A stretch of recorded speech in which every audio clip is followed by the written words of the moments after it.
السلام علیکم، خوش آمدید کہتی ہوں دستان دنیا یوٹیوب چینل میں۔ چلیں ہم شروع کرتے ہیں ہم کہاں کے سچے تھے کی 5ویں ایپیسوڈ۔ اسے لگتا تھا کہ میں نے اسے دل سے سمجھانے کی کوشش نہیں کی۔ وہ مہرین کے بارے میں بہت پریشان رہتی تھی۔ اس کا ہر خط مہرین کے کسی نئے کارنامے کا تذکرہ ضرور لیے ہوتا۔ فی الحال گھر والوں تک مہرین کی کوئی بات نہیں پہنچی تھی، مگر اب میں نے اسے کہہ دیا تھا کہ وہ اپنے ابو کو مہرین کے بارے میں بتا دے، اس سے پہلے کہ پانی سر سے گزر جائے۔ مگر اس کا جوابی خط جھڑکیوں سے بھرا ہوا تھا۔ اس میں لکھا ہوا تھا کہ مجھے ایسا مشورہ دیتے ہوئے تمہیں شرم آنی چاہیے۔ تم مہرین کی زندگی تباہ کرنا چاہتے ہو۔ تم مرد عورت کی کوئی غلطی چھپا کہاں سکتے ہو؟ تم چاہتے ہو کہ میں اپنے ہاتھوں سے اس کے منہ پر سیاہی مل دوں۔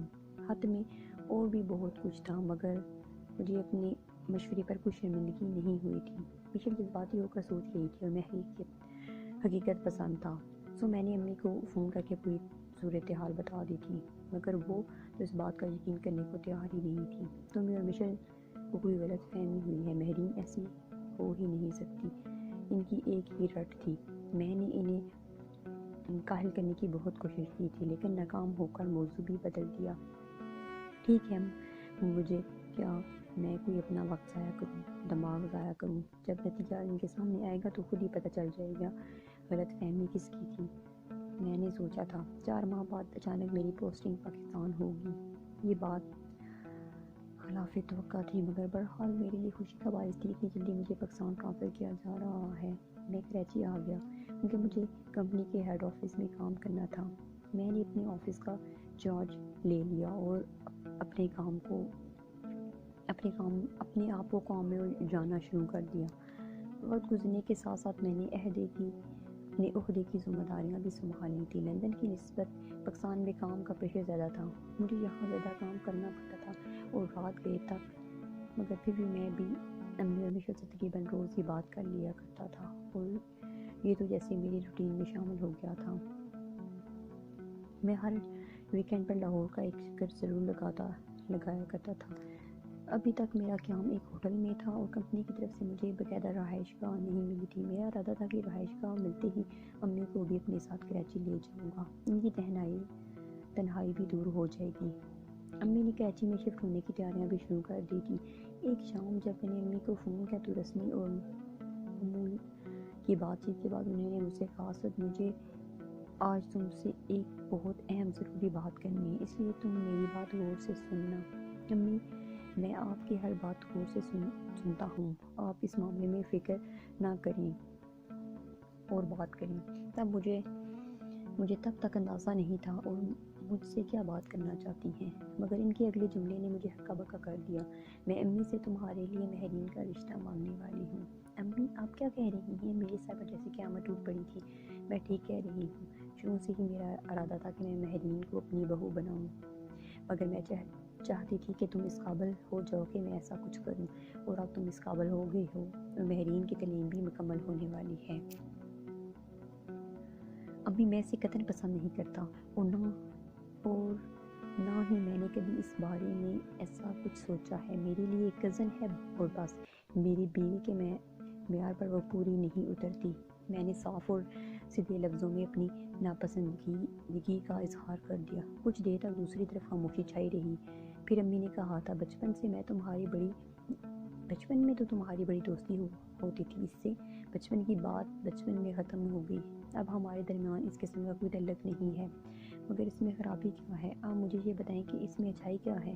مجھے بطور بیوی ایسی لڑکی چاہیے جو صاف کو اور مضبوط کردار کی مالک ہو، جو کھلے دل اور اعلیٰ ظرف کی مالک ہو، جو سمجھدار ہو، جس کے ساتھ میری اچھی انڈرسٹینڈنگ ہو، اور معاف کیجیے گا آپ کی بھانجی میں اور ان میں سے ایک بھی کوالٹی نہیں ہے۔ مجھے یہ بات کہتے ہوئے بہت افسوس ہو رہا ہے، مگر یہ سچ ہے کہ وہ ایک برے کردار کی لڑکی ہے، جس کی نہ خاندان میں عزت ہے نہ خاندان کے باہر، اور آپ کو پتہ نہیں کس جرم کی سزا کے طور پر اسے میرے ساتھ تھوپنا چاہ رہی ہیں۔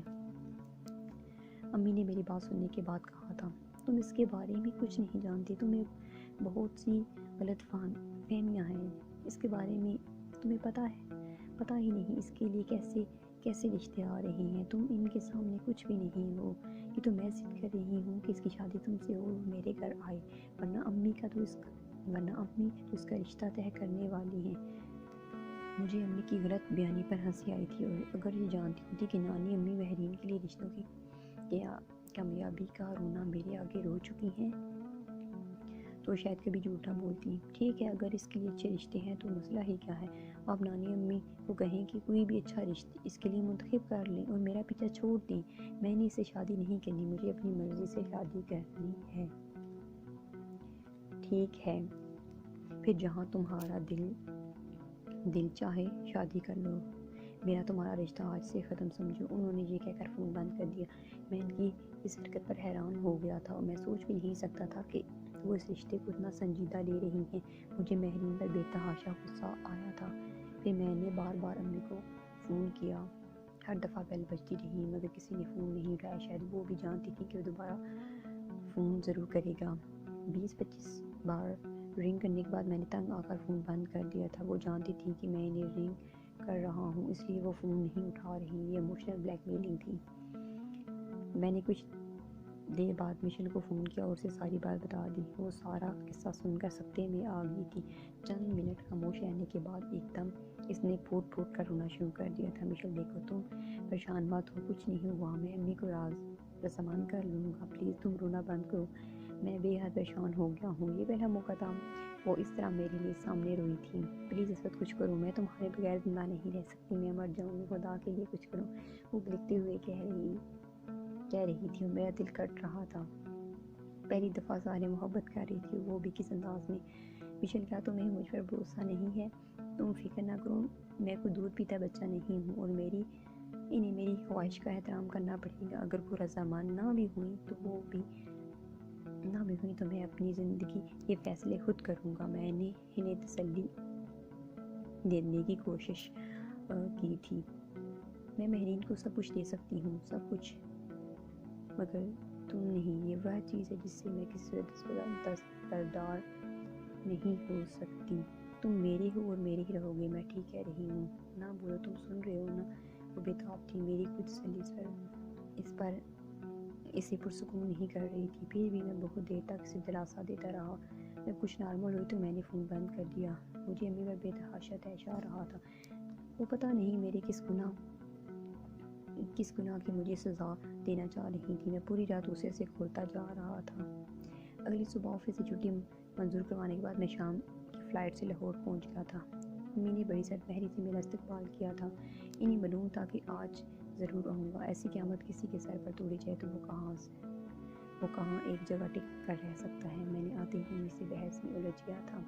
وہ اپنی بات پر قائم تھی اور کھول سے پھرنے والا میں بھی نہیں تھا۔ اس وقت دیکھو، مہرین نے بہت مشکلات دیکھی ہیں، کہیں اور بیاہ کر جائے گی، پتہ نہیں اس کا نصیب کیسا ہوگا، اور اپنے گھر بیاہ کر لاتے ہوئے مجھے تسلی رہے گی، وہ سکھی رہے گی۔ انہوں نے مجھ سے کہا تھا، اس نے اگر مشکلات دیکھی ہیں تو اپنے باپ کی وجہ سے نہ اس کا باپ ایسے کارنامے کرتا اور نہ اس کے اعمال اس کی بیٹی کے سامنے آتے، مگر آپ مجھے کس گناہ کی سزا دے رہی ہیں؟ میں نے کوئی دارالعلوم نہیں کھولا وقت دوسروں کے سکھ کے لیے اپنی زندگی برباد کر لوں۔ ویسے بھی وہ اپنے باپ کی طرح ہی ہے، خود غرض بے حس، اور اس کے لیے آپ اس کے بارے میں فکر مند ہونے کی ضرورت نہیں ہے۔ ایسے لوگ اپنی پرواہ کرنا خوب جانتے ہیں، اور یہ بات آپ کو صاف صاف بتا دیتا ہوں کہ اگر میرے ساتھ اس شادی ہو بھی گی تو جان لیجیے گا مجھے اس سے کوئی خوشی نہیں ملے گی، یہ بات تو طے ہے۔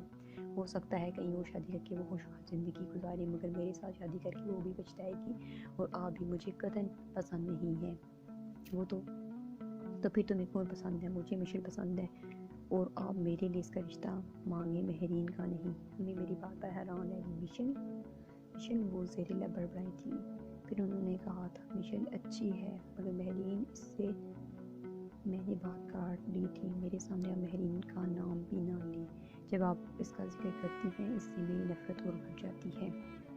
تم اس کے بارے میں بہت غلط سوچتے ہو، وہ ویسی نہیں ہے جیسے تم سمجھتے ہو، میں اسے کچھ سمجھتا نہیں ہوں، مجھے اس سے کوئی دلچسپی نہیں ہے، وہ کیسی ہے اور کیسی نہیں، مجھے بس اسے شادی نہیں کرنی، اور بس ٹھیک ہے، اگر تم اسے شادی نہیں کرنی تو جو چاہے کرو، جس سے شادی کرو، مجھے کوئی دلچسپی نہیں ہے۔ انہوں نے رفقے سے کہا، امی آپ سمجھتی کیوں نہیں ہیں مہرین ایک بہت ہی مکار اور چلے باز لڑکی ہے، آپ اسے بہو بنا کر پچھتائیں گی، تمہارا دماغ خراب ہے جو تم اس طرح کہہ رہے ہو۔ امی آپ سمجھتی کیوں نہیں ہیں، جو لڑکی پسند نہیں ہے میں اسے شادی کیسے کر سکتا ہوں، جس کے ساتھ ایک دن گزارنا بہت مشکل لگتا ہے، اس کے ساتھ ساری زندگی کیسے گزاروں گا۔